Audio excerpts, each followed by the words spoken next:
Greetings and salutations, everybody, and welcome back to a new episode of Reviews, Reactions, Overreactions, whatever. I'm Jeremy, aka Xlj the Og, and don't let your eyes deceive you. I am joined by the very beautiful, talented, most recently, successfully annihilated all of her classes in school. First semester's down, she kicked its ass. The beautiful, the talented. And check out that new do, that little Captain Marvel do. Sadsavignonbleh. Did I get it right? Close enough. Oh, shit. Oh, well. So, on today's episode, we are going to be reviewing the recently released, rebooted Chip and Dale Rescue Rangers, available on Disney+.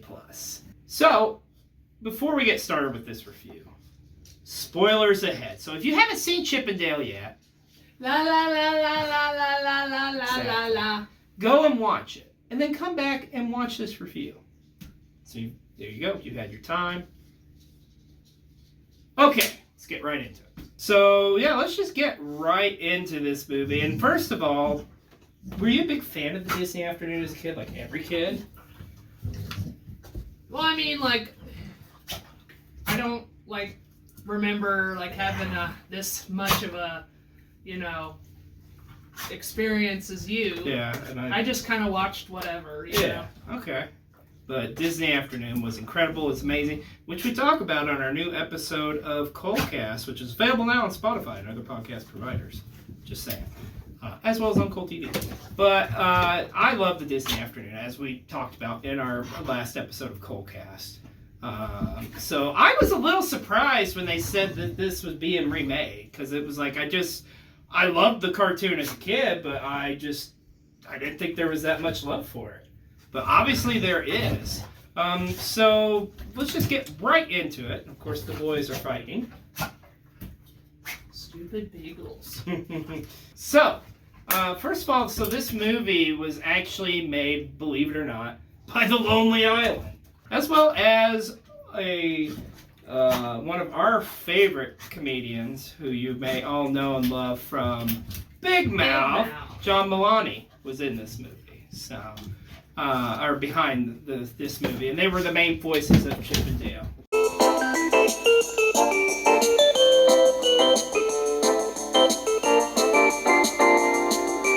And like Savannah said, this movie is chocked full of freaking Easter eggs. As a matter of fact, I don't recall watching a movie like this that had this many damn Easter eggs in it. Like, it's insane, the amount of different references and stuff. But yours truly did take note. I've got them all written down here. At least all the ones I caught. I'm sure there's more than that in the movie. Like, you could watch it a multitude of times, and you'd probably catch on. So, the very beginning of the movie, it's the Disney castle, right? And it ends up like you seeing it transform into different variations of the Disney castle from the past, which is kind of a prelude of things to come. So the movie starts off in 1982, where Chip and Dale met. And it shows them as like little kids, and they're at school. And I like how it's all interjected. It's very like a Who Framed Roger Rabbit vibe, where it's like humans with cartoons. But this is different in a sense. It's not just cartoons. You also have freaking clay animation things in it. You've got Muppets in it. So pretty much it starts off with Chip meeting Dale. Like Dale's the new kid in school, and like Chip befriends him. There's a montage of their friendship, and it shows all sorts of different things going on in the background. Some of the things I caught as far as Easter eggs, there's a talent show, and there's a transformer in the crowd.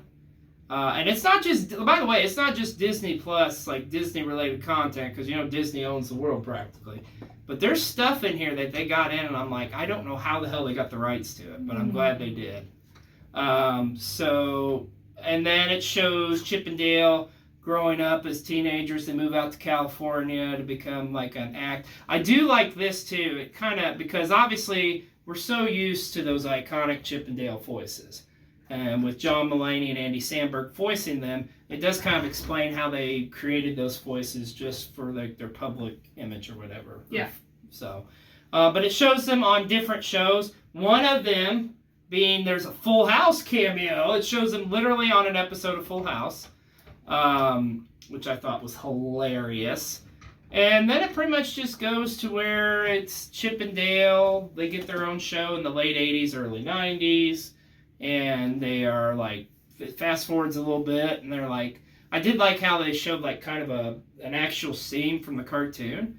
And then it like cut to like behind the scenes of them making that scene from the cartoon, which I thought was pretty cool. And then it goes to them at a party. And I loved this too. Like, get out some more Easter eggs. They're at like a club or something partying, celebrating, and Paula Abdul and the fucking cat from that music video, Opposites Attract, is both like DJing and dancing around. 2 steps forward, 2 steps back. We come together. 'Cause opposites Attract, and you know. So that reference was in there. 3 Little Pigs was in the bar. And then they were talking about doing the dance to Roger Rabbit, and Roger Rabbit is in there as well. So they're partying and celebrating the success of their show.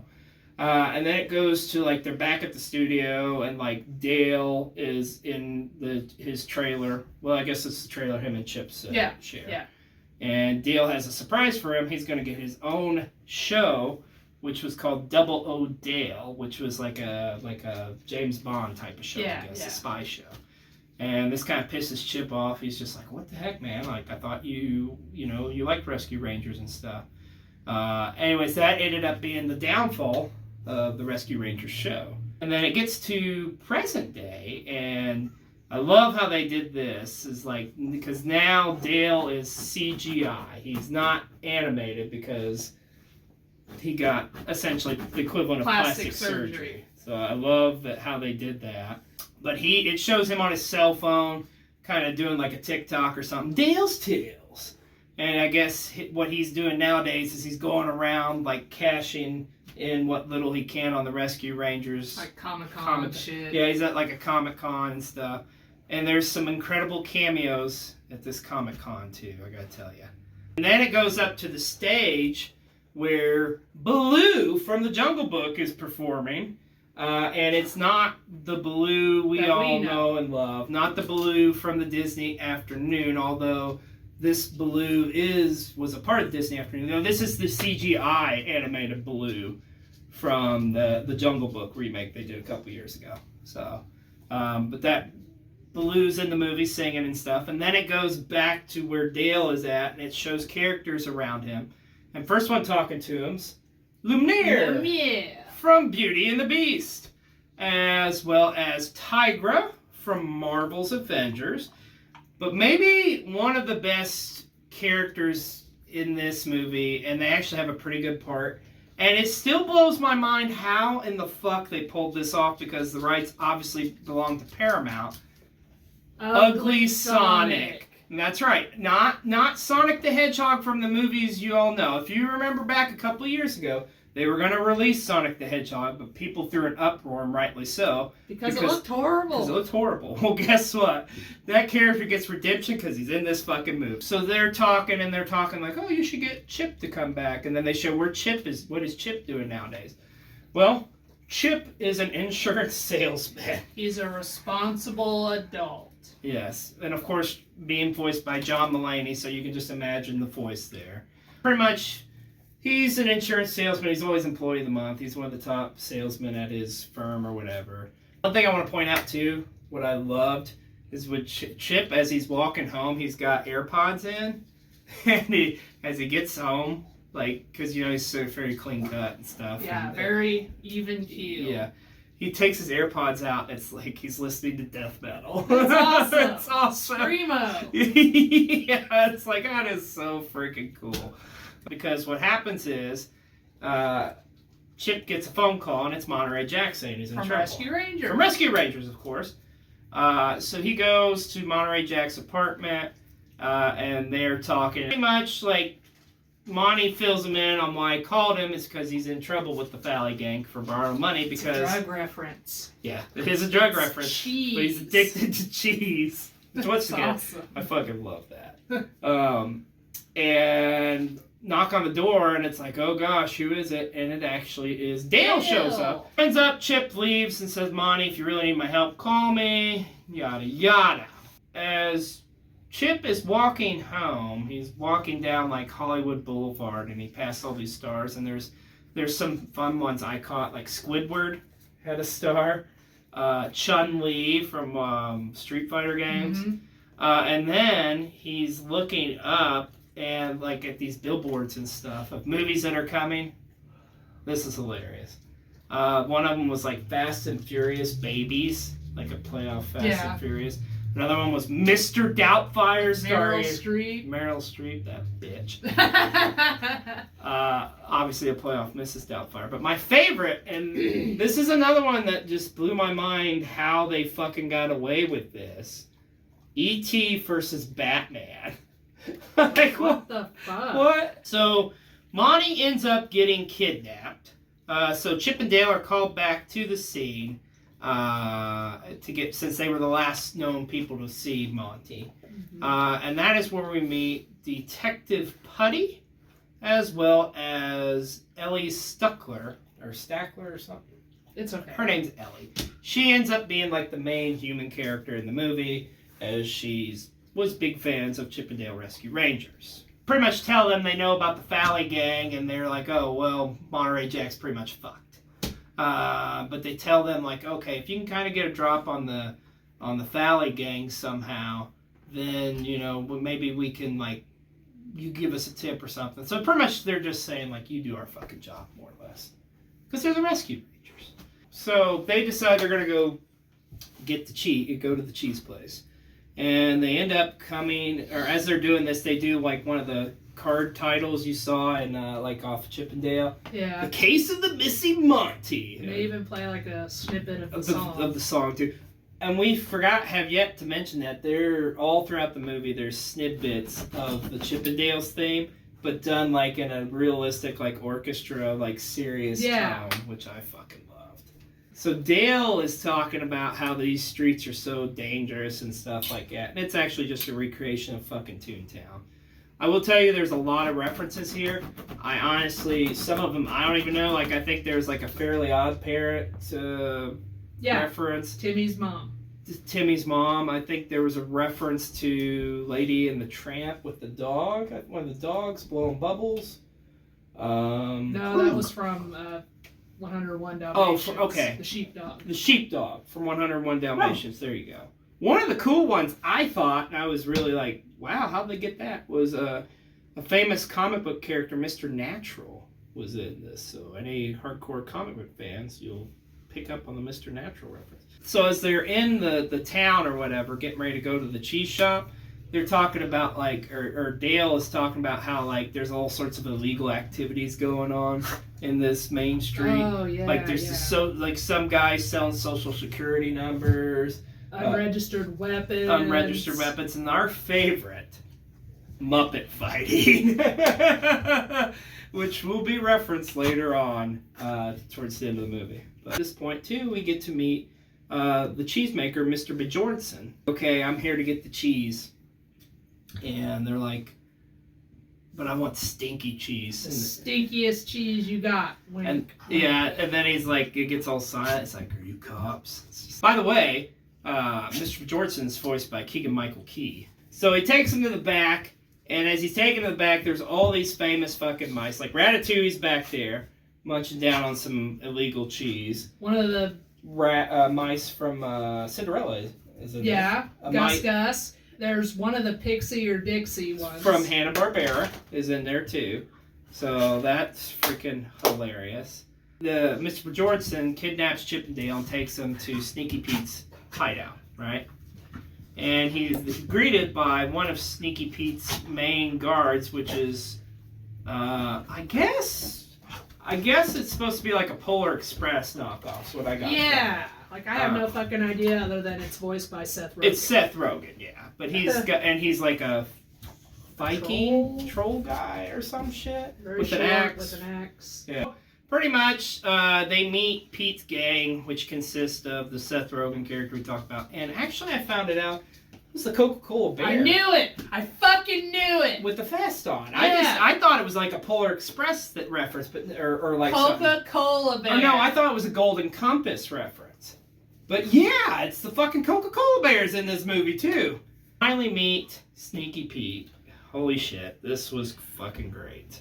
I thought it was gonna be like Pete from like, you know, Goof Troop. Pete, I did too. That fat fuck. No, but it was fucking Peter fucking Pan. Peter Pan. Middle-aged spread and all, with like a ponytail. So and defeated, ball. yet so don't give a fuck. Yeah. Peter Pan is the villain of this movie, folks. That's right, you heard it. Peter Pan is the villain of this fucking movie. Skullet and everything. Yeah, it's hilarious, and the voice too for him is great. Got like a gold chain.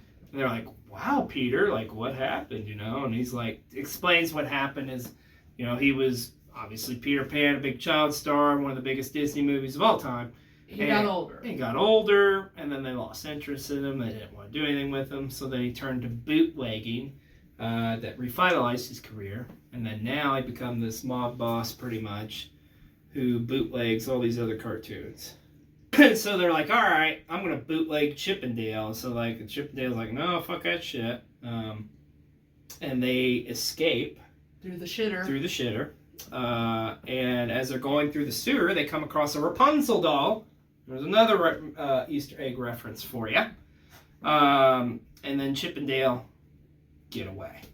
So then they call up Ellie, remember the girl that they befriended, and they all go to Dale's house to talk and stuff. And this is where Dale reveals his crime lab, which has a shit ton of Chippendale Rescue Rangers references. And it talks about all the different merch and stuff they sold through the years, but this is the really cool thing, guys and gals.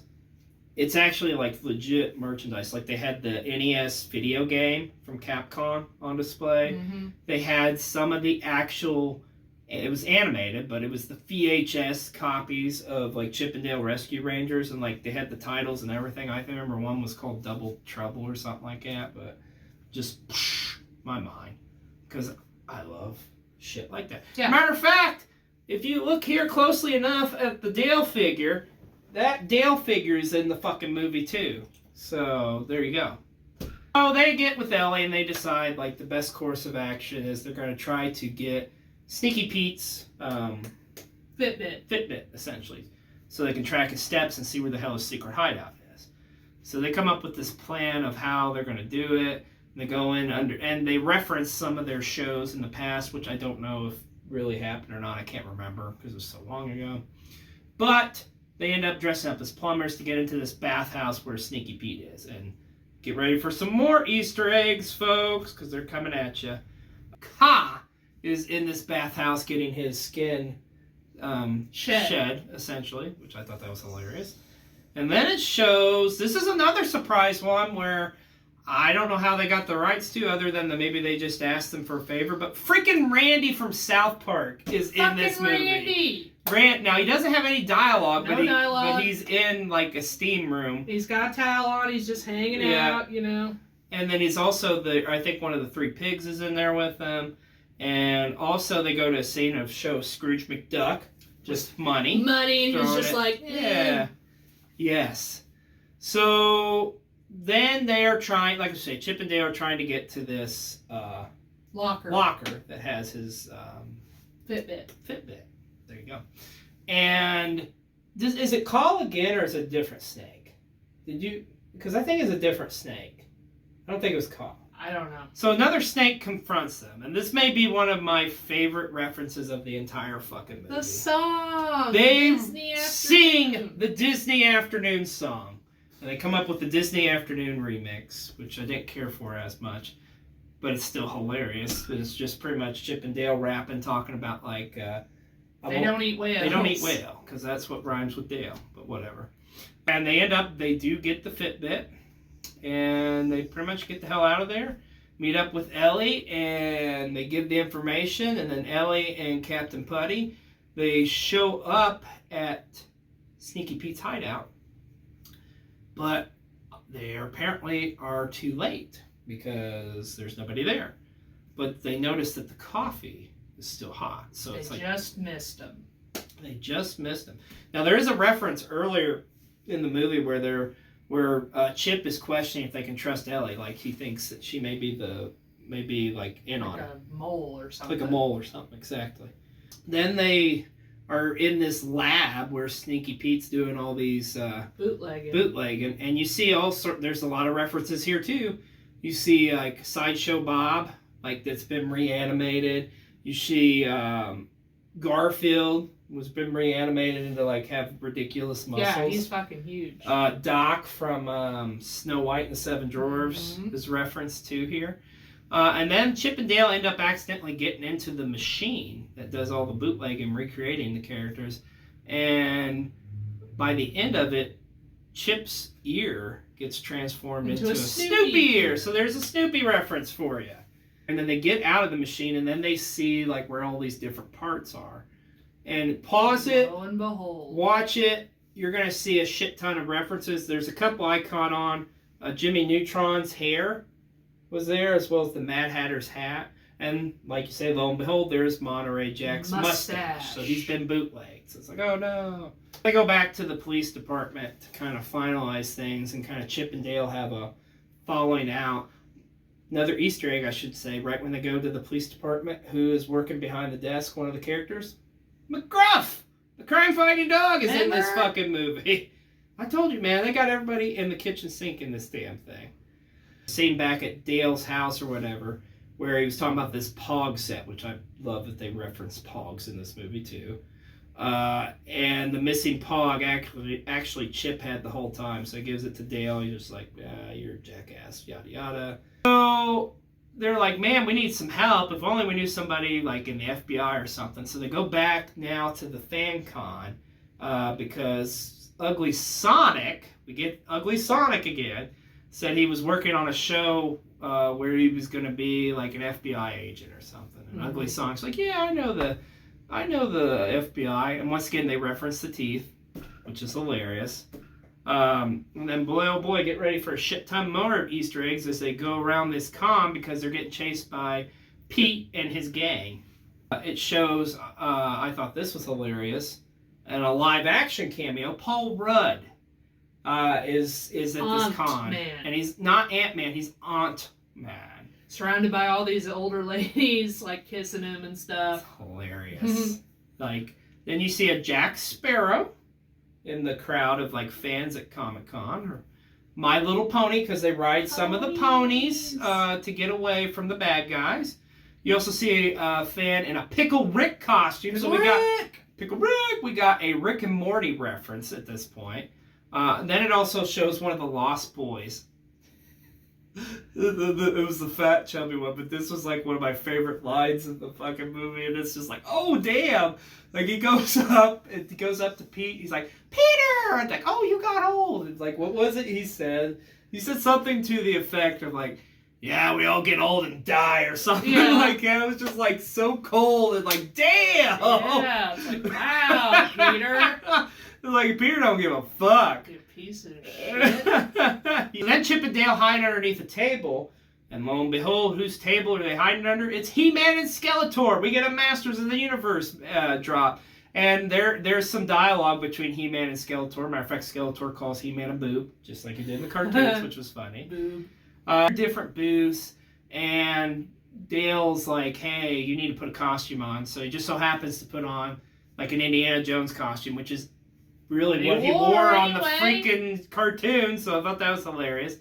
And then a group of fans spot Dale and Chip and Dale, and once again, fans dressed up. I thought this was hilarious. You had Pee Wee Herman, you had Borat.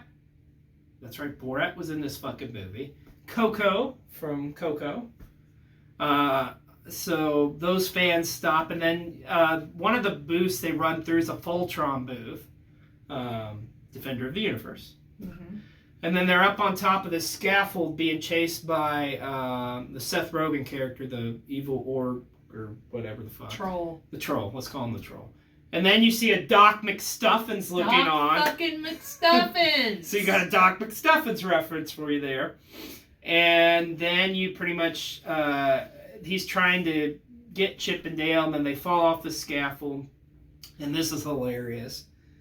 Because then you get a cameo from every single fucking Seth Rogen, like, Every cartoon animated he's ever stuff. done. Because it starts off with Pumbaa, right? Yeah. It's Pumbaa talking to him, and then Bob from Monsters vs. Aliens, and then the Manus from Kung Fu Panda. Yeah.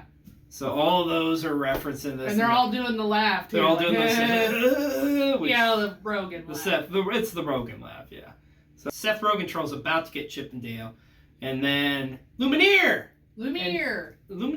I can't say his name. Lumiere. And Tigra interfere because they're buddies with Dale, right? And they thwart him and stop him. But then the polar bear is getting ready to get Chip and Dale. And I love this. Polar bear runs off, but he runs right by Baloo.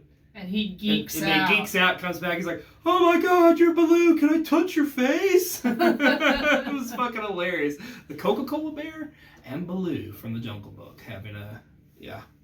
That's like, I wonder if Lonely Island was just like doing a lot of drugs when they were like writing they this. were. I mean, come on, they live in California. So, but God bless them for it, because I eat shit like this up.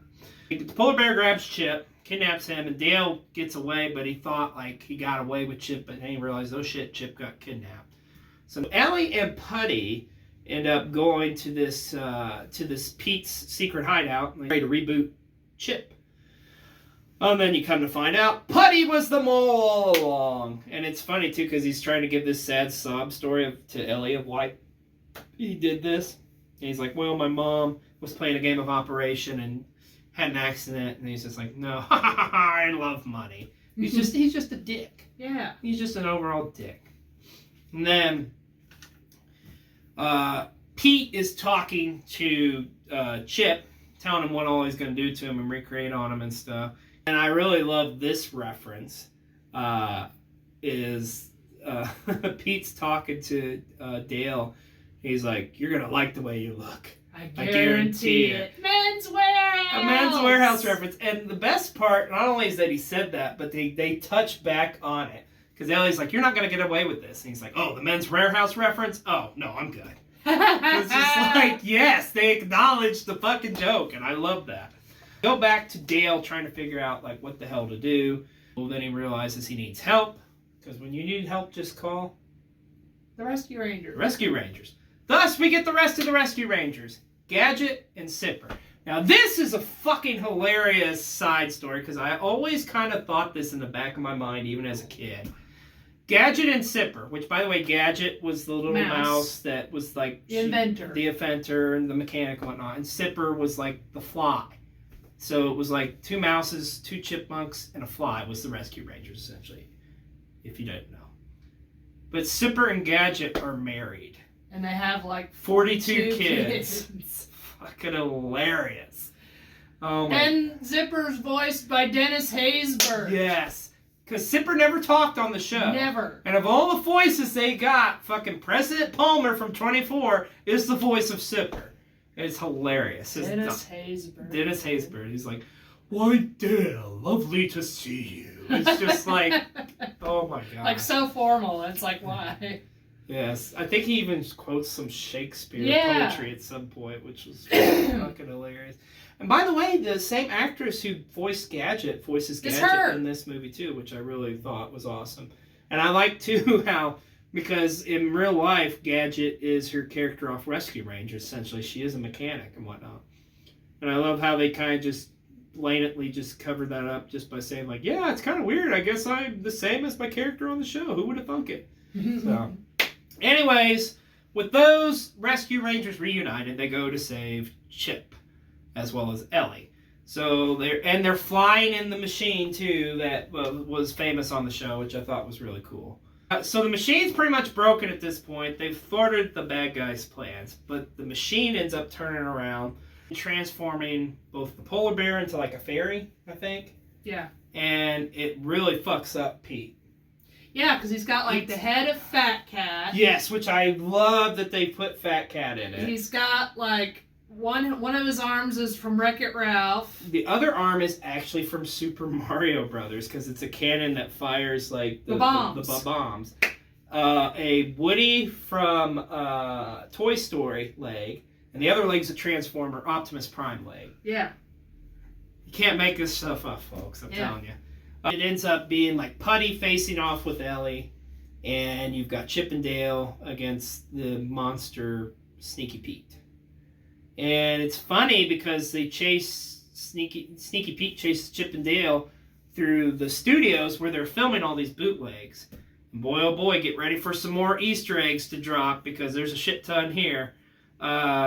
They go through and they're making different bootleg versions. There was a Winnie the Pooh one. Mm-hmm. There was a Simpsons one. Yeah. There was also one with Aladdin, and I love this. Aladdin is being played by Pete, who we were talking about earlier. Fat-ass Pete. Fat-ass Pete from Goofy Mickey Mouse. So yeah, poor Pete is falling on hard times, and he's shooting a bootleg of Aladdin. And then it's funny too because like they wreck these sets, and like the monstrosity of Sneaky Pete comes out and is chasing them. He does like kind of this like roar, and this banner that is just like the Jurassic Park one falls down. So it's just there's a Jurassic Park reference in it, which was fucking hilarious. Like I say, at the same time this is going on, you got Ellie is fighting Putty, and there's a Terminator 2 reference with Putty because she can't pretty much kill him because he's made of putty. Ends up like they go to a reference from one of their episodes, and it's pretty much like where they hit Dale over the head with a crowbar or some shit or lead pipe, and he gets these birds that magically appear. And Fat Cat was trying to get them, and he ends up taking the bird instead. Mm-hmm. But what I thought was funny about this is they do it and the birds don't show up instantaneously, and they cut to a scene of the birds. They're like in bed. They're in bed. They're a married couple, and when the wife's like, "Don't pick it up. Don't answer it." He's like, "I have to." Yeah. So there's that reference too. So they come up with this plan to stop the Sneaky Pete by the bird showing up to distract him, and then they go up and they hit a button to drop all those plunder shit, bricks and stuff.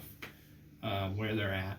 At the same time, once again, we get a cameo from Ugly Sonic, who really is an FBI agent, to show up and save the day. In a fucking helicopter. In a helicopter. So they stop Sneaky Pete, and pretty much they're like celebrating and stuff, like, "Oh, we did it, yada yada."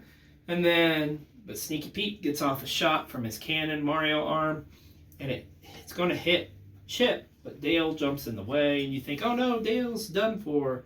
And there's some monologue there, some dialogue there, because throughout the movie, the theme of it was really like about friends, but it was like about how one friend kind of, I don't want to say mistreated, took advantage, but just was like, "Okay, you're a loser, but I brought you to prominence."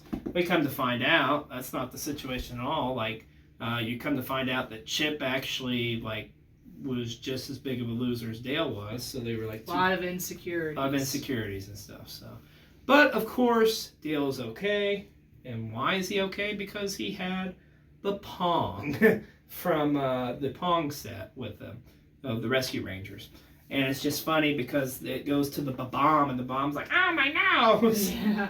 I didn't think bombs could talk. Yeah, but hey, in this universe, you can do whatever the fuck you want. So pretty much they're like, "Okay, like we're on this set where they're making these movies, so all these bootleg characters have to be here. So they're looking for Monty."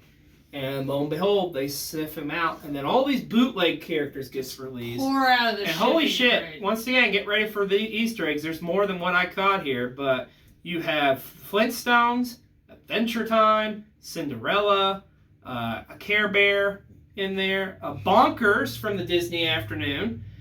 And you do find Monty, but Monty has been bootlegged. And bootlegged to what? Dumbo. As Dumbo. So there's your Dumbo reference for you. And Dale's like, "It's okay, I know a guy who can fix you up," yada yada. So we get to the climax, the end of the film. So it's all the Rescue Rangers together, and they're talking, and then they have like that exaggerated, stupid laugh, like they would do on the show. And they kind of acknowledge that too. And Ellie's like, "This is kind of weird. What do I do?" And then they're talking about, like, Dale's talking to Chip, like, "Okay, there needs to be a reboot of this." And and they're talking about how they do the reboot, and then Dale's like, yeah, and then we'll get a famous pop star to sing the Chip and Dale song, even though the fans just really want to hear the Chip and Dale song. Boy, were they right. And thus it pops up the credits, and it is Post Malone singing Chip and Dale Rescue Rangers theme. How did you feel about Post Malone's interpretation? Yeah, I agree. Yeah, nothing against Posty, but yeah. But also, they are showing bits and pieces of scenery, and folks, just because the movie's over doesn't mean the cameos, the Easter eggs are done yet.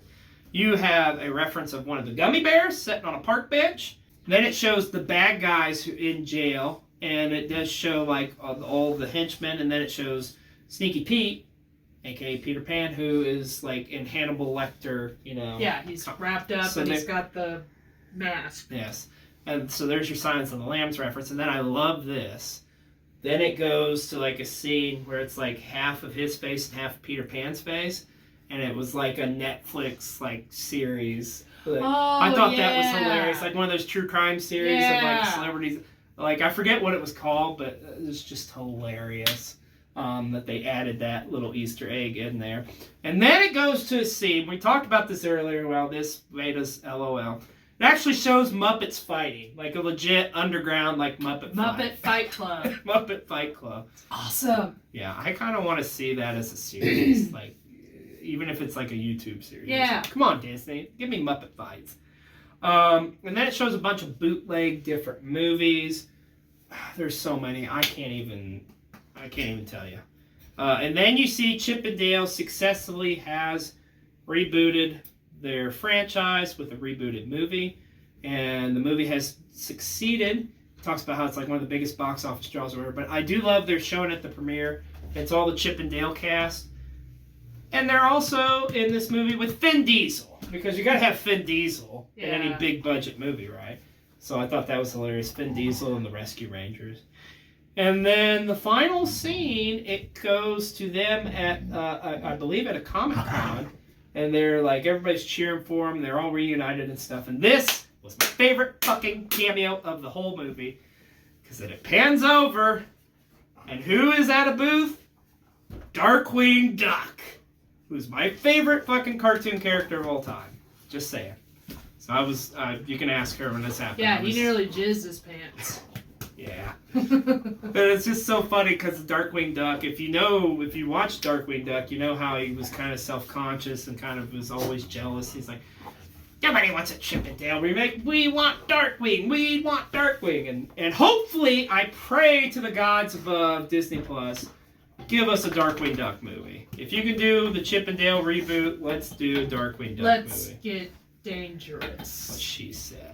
So here on Reviews, Reactions, Overreactions, whatever, we have a ranking system. In our ranking system, we go, even though we don't have ICs, because obviously we're not in the theaters watching this, we watch this in the capacity of our own home. So we do a 1 out of 5 ICs. How many ICs would you give Chip and Dale Rescue Rangers?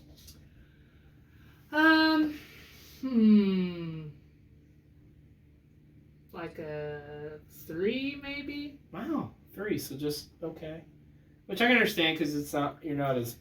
It's like, it would have been better if the plot was more pronounced, but like, I read one other review of one of my friends did of this movie, and she put it, succinct and to the point. They put so many fucking, Easter eggs and product placement in this movie, like, you don't really think about the plot as much. You know what I mean? Like, you're just looking for the different things. I can respect that.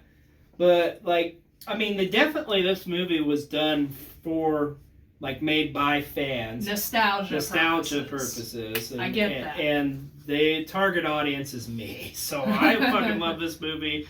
I'm going to give it, because of all the nostalgia, because, that's what our channel, that's what we're about. We're all about that nostalgia.